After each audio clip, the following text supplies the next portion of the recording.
why your Shopify landing page isn't getting a 5% conversion rate. 90% of Shopify brands never truly scale because they ignore this important part of the business. And that is a whole side of the business that doesn't get the attention that it deserves.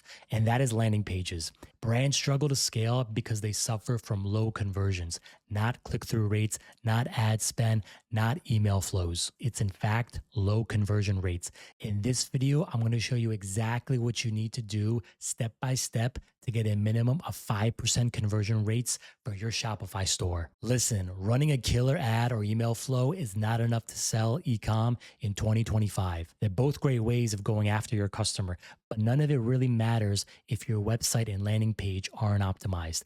You are literally just throwing money away. I spent the past 2.5 years designing and optimized landing pages for my clients, and in this video, I'm going to reveal how you can craft a winning landing page that can truly scale your Shopify brand. And it all can be done in 5 steps. Let's get into what those 5 steps are. There's snow outside right now, so that's a vibe.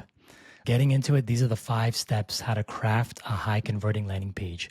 Step number 1 is the most important, yet often most overlooked. I see a lot of people in brands, they come to me, they're like, hey, we got this section. Is this going to be a 6% conversion rate, 5%? I'm like, no, I can't say that. There's a lot of things that's missing, and you got to tell me about what is your offer. The offer is the most important thing, the most important part of your landing page. It is the foundation. It is the core. So what exactly is a good offer? The standard offer that most brands run is, okay, here's a product. It costs this price. And then level 1 is like, hey, here's a 10% discount. Here's a 20% discount, or just running a sale. Why are you running a sale? What's the sale about? What's it for? Oh yeah, because we want to just get more sales and more customers. Okay, what is the sale? Yeah, it's just like a 20% I slap on it. No, that's not enough in 2025, 2026, beyond. You really want to step it up a level. You want to really think creatively and critically about what is a good offer and how your brand, how your products can be crafted into that. So getting into what I believe are the best offer types and the offer types that I see succeeding the best right now. We have about 7 great offer types that we can choose from, and that is a quantity break offer, bundles, build your own bundle, which is getting increasingly popular more and more, subscription, free gift with purchase, a free trial, which is not that common, but you'll see it here and there, and a BOGO, buy one, get one. Starting with a quantity break offer. Quantity break is just basically having multiple options of the same product, the same item. So it's having multiple options with different quantities of the same product. The more you buy, the more you save, because the higher quantity comes with greater savings. Let's say I'm selling apples, 1 apple, 2 apples, 3 apples, and with every more apple you buy, you get a discount. I had a client recently, we were selling toy products. So it was 1 piece of the toy, 2 piece, 3 piece, he even had a 4 piece as well. And with every piece came a greater savings. So that in a nutshell is a quantity break offer. It's a very common offer. You'll see a lot of brands across different niches run quantity break offers. Next is bundles, a product bundle. So imagine a product bundle is priced in a way that has greater savings compared to each of those products purchased individually. So imagine a welcome kit, starter pack, bestseller bundles. Athletic Greens is a good example of their welcome kit. Grunts Daily as well. The difference between a product bundle and a quantity break, think more of the bundle is you're pairing your product with some different products in together, like a Christmas bundle, or it's you have your main product in there plus some smaller complementary products as well, ancillary products as well. And the bundle really is to just get people in the door, or you want to get them in some sort of a subscription deal going after that. Next, we have BYOB, which is not bring your own beer.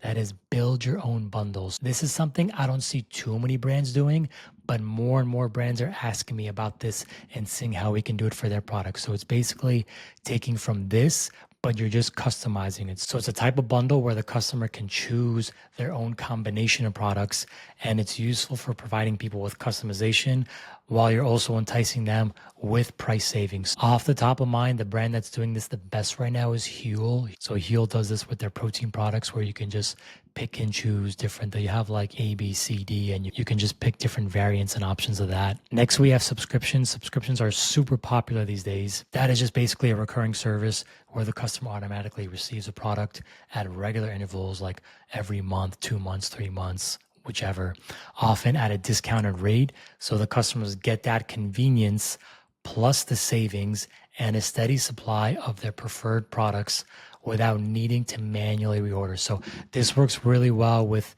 creatine gummies, supplements, certain food, CPG products, consumer packaged goods. You can have the one-time purchase, but then also push the subscribe and save and let them choose. Is it once a month, once every 3 months, every 6 months, whichever works for your brand and your product offerings. Next, we have free gift with purchase. So this is basically a customer gets a free gift or multiple free gifts when they purchase that product.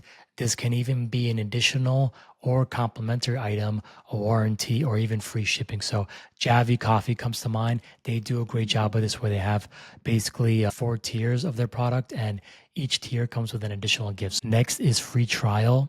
That is a free product for the customer to try. So this offer is usually just a front end magnet or lead magnet to fuel a back end under. The front end free trial is a loss leader, but the back end is highly profitable. And last is BOGO, buy one, get one.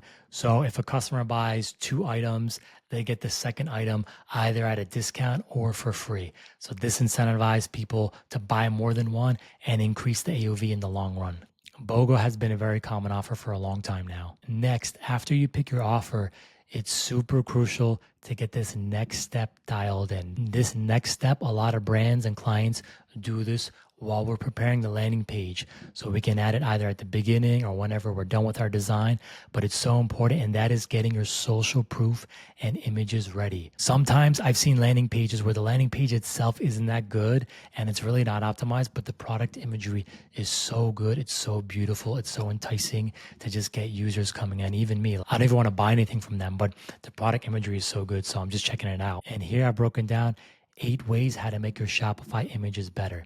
You want to start, of course, with your product and a social proof badge. So Wellbel, who was one of our clients, they were featured in Vogue magazine. So that's a fantastic way to show off the social proof as well. So just putting the Vogue logo in the image. Next is showing the process in the image step by step. Usually we have a process section on the landing page, but it also helps to have that in the image as well. Third is a product comparison, which we also build a section just for that, but might as well have that in the image as well. Then a before and after image, we'll have a section with a bunch of before and after images. Then a statistics image, just showing clear statistics, numbers, proof, specific stats about your brand. Then we'll get into client testimonials, having a client having an image with a customer and that customer testimonial.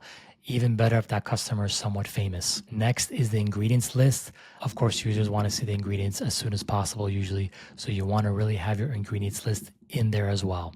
And then last, you want to have a breakdown of those ingredients. Try to make it visually appealing and just make it very easy for users to understand what those ingredients are. And then for the social proof as well, there's already a ton of social proof done with these images. I'll break down the social proof we did in detail on Wellbel's landing page. So one is review stars, having the review stars clickable. When you click the review stars, it'll take you down to the review widget at the bottom of the page. That is super clean. A great way to have the social proof on there. It's not too in your faces there, but it just adds that trust. And better to do this in the top as well as in the product buy box. Next, we'll have notable featured in logos with a hover tooltip. So Wellbel was featured in Oprah Daily as well as Elsa Hosk. And when you hover and click on here, it'll have a quote from Oprah, a quote from Elsa. So that is just a very clean and subtle way of having social proof. And it's also saying, hey, we were featured in these publications. So that's why you should take us seriously. You should trust us. If Oprah trusts us, you should trust us as well. Next, we'll have a before and after section with numerous before and after cards and images. Then getting down to it, we'll have video reviews as well as UGC. A lot of newer brands, they may not have that many video reviews, but they will have UGC. So I always say it's about quantity of social proof as well as quality. So use whatever you can in your arsenal. Video reviews are fantastic, and we work to always apply those on our landing pages.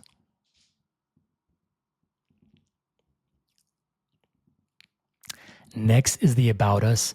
An About Us section can sometimes be another form of social proof, especially if the founders and the team are well known in their industry and or they're celebrities.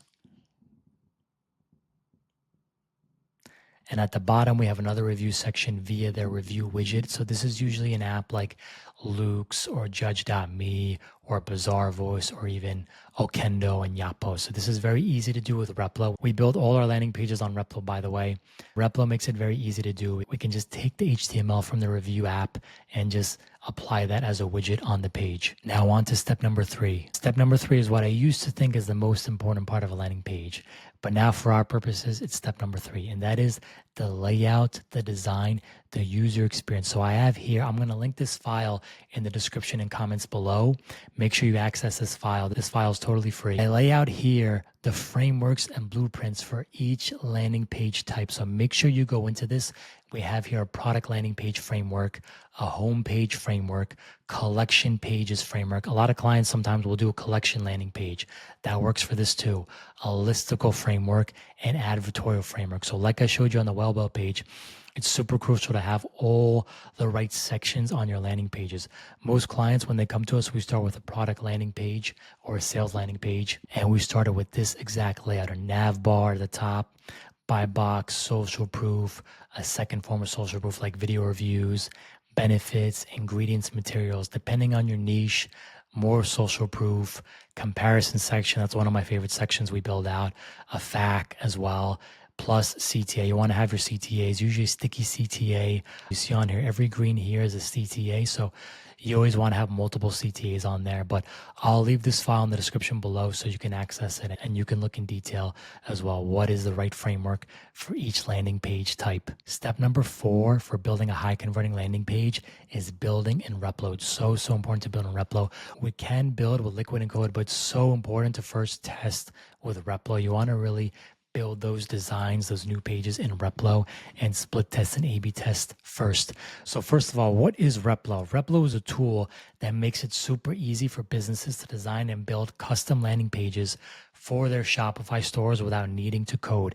It helps Shopify store owners create better looking pages faster to boost sales, conversions, AOV, and improve the customer experience. It is a Shopify app available on the App Store, and it has its own logins. It simplifies building landing pages, running tests, and getting data. And why do you need to use Replo? Like I said before, there's no code needed. You can build pages much faster. You can test offers, designs more efficiently. Now also with Replo experiments, that's pretty new. It's basically Replo's A/B testing tool. It's super good. It makes A/B testing a whole lot easier, and I've been using that in the past couple months now for my clients. I highly recommend it.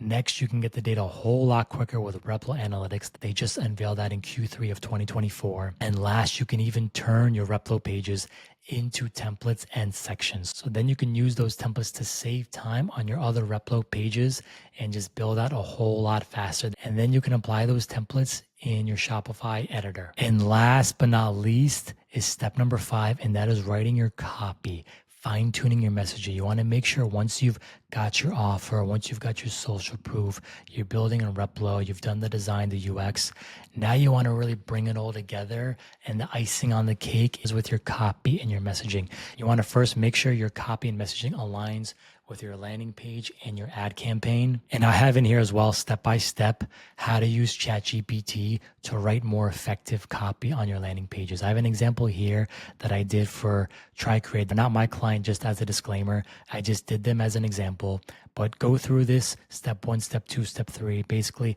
answering a series of questions and then inputting that into ChatGPT or Claude AI.